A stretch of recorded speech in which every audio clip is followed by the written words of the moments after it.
সরলদা কথায় বলে বাণিজ্যে বসতে লক্ষ্যে, কিন্তু আজকের এই প্রোগ্রামটায় দুর্গায় বসতে বাণিজ্য, যদি এক কথায় না দেখুন, আমি খুব খুশি বাঙালি ব্যবসা নিয়ে যে ভাবা শুরু করেছে। দেখুন, চাঁদ সওদাগর কিন্তু বাঙালিই ছিলেন, গৌরী সেন কিন্তু বাঙালিই ছিলেন, আমাদের অবনীন্দ্রনাথ ঠাকুর তিনি কিন্তু বাঙালিই ছিলেন, মহর্ষি দেবেন্দ্রনাথ ঠাকুর তারা বাঙালিই ছিলেন, তারাই কিন্তু সেদিনের প্রথম এন্টারপ্রেনিয়র বলুন, শিল্পপতি বলুন, যাই বলুন তাদের ছিলেন। কিন্তু আজ বাঙালি সেই জায়গা হারিয়েছে, রাজনৈতিক বিভিন্ন কারণও আছে তার মধ্যে, আমি তার মধ্যে যেতে চাই না। কিন্তু দুর্গা হোক, সরস্বতী হোক, লক্ষ্মী হোক, আজকের যে অনুষ্ঠানটা হচ্ছে সেই অনুষ্ঠানটা আমি সত্যি আন্তরিকভাবে খুশি that we are thinking about business.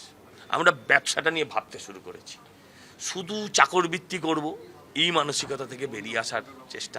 আপনি জানবেন যে আপনি যদি একটা ছোট ব্যবসাও করেন তাহলে না আপনি আরেকজনকে চাকরি করার সেখানে সুযোগ দেন, আর আমি চাকরি করলে শুধু আমারই হয়। এটা একটা বেসিক ডিফারেন্স আছে, যারা করছে তাদের আমি ধন্যবাদ জানাই।